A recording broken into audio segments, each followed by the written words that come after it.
What's up, everyone? Welcome back to the channel. And if you are new here, then you have picked an absolutely incredible video to start with, because today we are going into one of the deepest and darkest rabbit holes that the entire world of Westeros has to offer. We're talking about Ser Gregor Clegane, the mountain that rides, a character that most people who watch the show think they already understand, a big scary guy who does terrible things and gets what's coming to him in the end. But I am here to tell you today that reading of Gregor Clegane is so incomplete that it almost does not count as knowing the character at all. Because the books George R.R. Martin's original A Song of Ice and Fire novels paint a portrait of this man that is so layered, so consistently horrifying, and so rich with implication that by the time you are done with this video, you're going to look back at every scene he appeared in on the show and realize that you were only ever seeing the surface of something much, much deeper. And I want to be clear from the start that this is not just going to be a list of bad things Gregor did, because honestly, anyone can do that. Anyone can pull up a wiki page and read off a list of atrocities. What I want to do today is something more interesting than that. I want to trace the psychological and narrative architecture of this character from the very beginning, from his childhood, from the first moment we understand who he is as a person before the world ever handed him power or protection, all the way through to the final books, where the question of whether Gregor Clegane even exists anymore becomes one of the most genuinely unsettling mysteries in the entire series. And along the way, we're going to talk about what the show got right, what it got wrong, what it left out entirely, and why those omissions matter more than most people realize. So settle in, because this one is going to go deep, and I promise you it is worth every minute. Now, let us start at the very beginning, which means we have to start with fire, because the defining event of Gregor Clegane's characterization is not a battle or a tournament or even the sacking of King's Landing. It is a moment that happened in a room in his father's keep when he was no older than 11 or 12 years old, and his little brother Sandor, who at this point is only 6 or 7, had taken a wooden toy from him, not even stolen it really, just picked it up and started playing with it the way small children do. A painted wooden knight with jointed pegs and strings so you could make him fight. And Sandor himself tells this story in a Game of Thrones. And the way he tells it is what makes it so devastating, because he says he was scared the whole time. He knew he shouldn't have taken it. He knew something bad was going to happen. And sure enough, Gregor found him. And what Gregor did next was not yell at him, was not hit him, was not even threaten him. What Gregor did was pick him up under one arm, walk him over to the burning brazier in the room, and press the side of his little brother's face into the fire and hold him there while he screamed. And it took 3 grown men to pull Gregor off of him, 3 adult men, to physically remove this child from what he was doing. And their father told everyone that Sandor's bedding had caught fire by accident, and the maester treated Sandor's burns, and life went on. And 4 years later, Gregor was knighted, and I want you to sit with that for a second, because it is so important to understanding not just Gregor, but the entire world of Westeros. This boy who held his screaming 6-year-old brother's face in a fire over a toy, for years later had the 7 oils anointed on him and recited his knightly vows, and was tapped on the shoulder by Rhaegar Targaryen himself, Jon Snow's father, one of the most romanticized and celebrated figures in all of Westerosi history, and was told to rise Ser Gregor and became a Knight of the 7 Kingdoms. And that is the system, that is the world these characters live in, where the question of who a person truly is matters so much less than their size and their usefulness in a fight. And the tragedy of that irony only deepens when you consider what Gregor would go on to do to Rhaegar's own family. And we will get there, but I want to stay on Sandor for just a moment longer, because the show does something interesting with the Hound's character that actually works quite well, but loses so much of its meaning without the full context of what Gregor did to their family. Because it was not just the burning, as horrific as that was, it was everything that came after. And Ned Stark's point of view chapters in A Game of Thrones give us this extraordinary accumulation of dark rumors and whispered stories surrounding Gregor Clegane that build a picture of a man who was not just violent in battle or in service of his lord, but who was systematically and persistently monstrous in his private life as well. And Ned is important here, because he is not someone who entertains gossip. He is not Littlefinger sitting around collecting secrets. He is a man who explicitly does not like rumors and does not put stock in them. So when even Ned Stark finds himself unable to dismiss what he keeps hearing about Gregor Clegane, You know, it has crossed a threshold from rumor and is something that can no longer be ignored. And what Ned hears is this: Gregor Clegane has been married 3 times, and 2 of his wives are dead, and the circumstances of those deaths are described as deeply suspicious.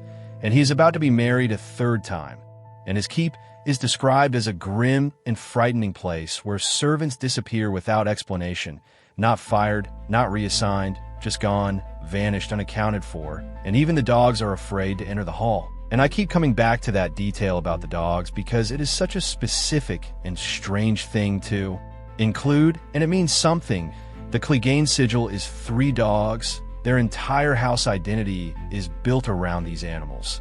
Their loyalty to House Lannister is literally represented by hounds, and Gregor Clegane's own dogs are terrified of him. They'll not go near him. They will not enter the space he occupies. And if you know anything about dogs, you know that they are extraordinarily good judges of character in ways that humans often are not.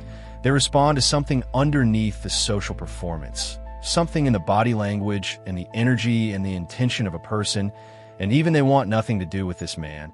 And then there is the matter of the younger sister, the Clegane sister who is mentioned almost in passing in Ned's thoughts, who died under circumstances so vague and so darkly.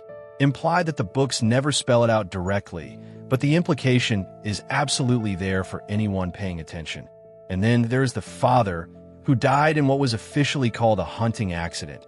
And this hunting accident happened to occur on the exact same day that a teenage Sandor Clegane left his home and his family behind forever and took service with the Lannisters as a sworn sword and never returned. And you do not need George R.R. Martin to write you a confession to understand what that means.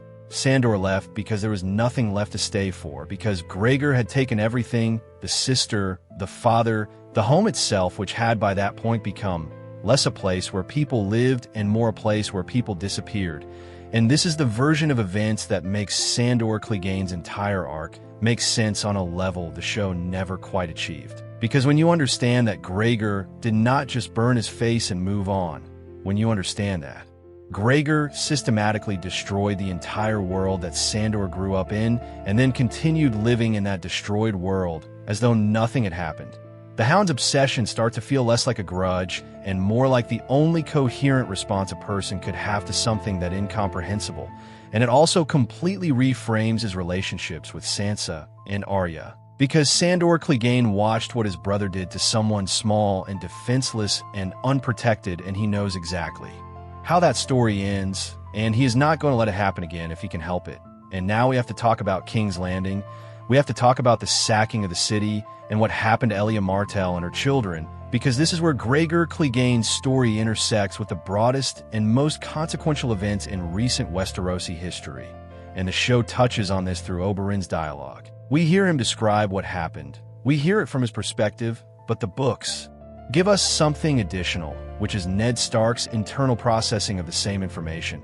And Ned thinks about Gregor Clegane, and his mind goes immediately to what he allegedly did during the sacking. And the word allegedly is doing a lot of work here, because nobody says these things out loud in Gregor's presence for obvious reasons. But what is whispered is that it was Gregor who took the infant Aegon Targaryen, Rhaegar's son, and dashed his skull against the wall, and that afterward he raped Elia Martell before killing her. And Gregor was 17 years old when this happened.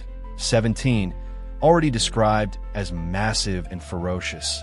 Already someone who had burned his 6-year-old brother's face into a fire 4 years earlier. And he had been knighted by the very man whose family he would go on to destroy. And when Oberyn Martell arrives in King's Landing seasons later, and the show gives us those incredible scenes of him demanding justice, what the books make even clearer is that this is not just about revenge for Oberyn. This is about the fact that these crimes were covered up and rewarded. That Tywin Lannister used Gregor Clegane as a weapon and then protected him. That the system that knighted Gregor at 13 is the same system that shielded him from any consequences for decades. And this is why the trial by combat between Oberyn and the Mountain is so loaded. It is not just 2 fighters. It is the entire question of whether the powerful are ever actually held accountable for what they do to the powerless. And, of course, we know how that fight ends. Oberyn is killed, but not before his spear finds its mark, and the poison on that spear begins to work. And what happens next is where the story of Gregor Clegane stops being a story about a violent man and starts being something genuinely stranger and more unsettling than anything that came before. Because Cersei is not willing to let Gregor die. Partly because she needs him, partly because losing him would be a kind of admission that Oberyn was right. And she turns to Qyburn, her personal maester who was stripped of his chain for conducting unethical and forbidden experiments. And she tells him to do whatever he has to do, and Qyburn does something. We are never told exactly what, but we are told what the result looks like, and the result walks into the story under the name Ser Robert Strong, the newest and largest member of the Kingsguard, a figure in full armor who has not been seen, eating or drinking or sleeping, who does not speak, whose face no one has seen, who cannot be confirmed to have ever existed before this moment. And the other members of the Kingsguard notice all of this, and it makes them deeply uncomfortable. And in the final book, we get Mace Tyrell asking the questions out loud that everyone else has been too afraid to ask.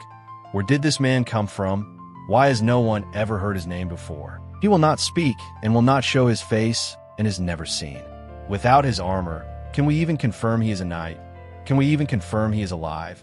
And that last question is the one that matters most. Can we even confirm he is alive? Because everything Qyburn has done in this story points toward a man who has found a way to animate flesh after death, to create something that functions like a living person, but is not bound by the limitations that living people have. And if that is what Ser Robert Strong is, if the mountain that everyone feared is now, something that does not need to eat or sleep or breathe, something that feels no pain and follows orders and cannot be stopped by conventional means, then what Cersei has done is not just brought back her champion. She has created something that the world of Westeros has no framework for dealing with. And the irony that Sandor Clegane is still out there, still alive, after everyone thought he was dead, still carrying that hatred that has kept him going through everything, is not lost on anyone who has been paying attention. Because if the books are building toward a confrontation between these two brothers, it is going to be so much more than a fight. It is going to be the conclusion of a story that started in a room with a burning brazier and a wooden toy and a 6-year-old boy who was shown exactly what the world was made of before he was old enough to understand it. And whatever happens when that helmet finally comes off is going to be one of the most significant moments in the entire series. So if you wanted to go even deeper on Qyburn's experiments, on the theory of what Ser Robert Strong actually is, on where Sandor Clegane's story goes from here, make sure you are subscribed because those videos are coming, and this is exactly the kind of content we live for on this channel. Drop a comment below and let me know what you think is under that helmet, and I will see you in the next one.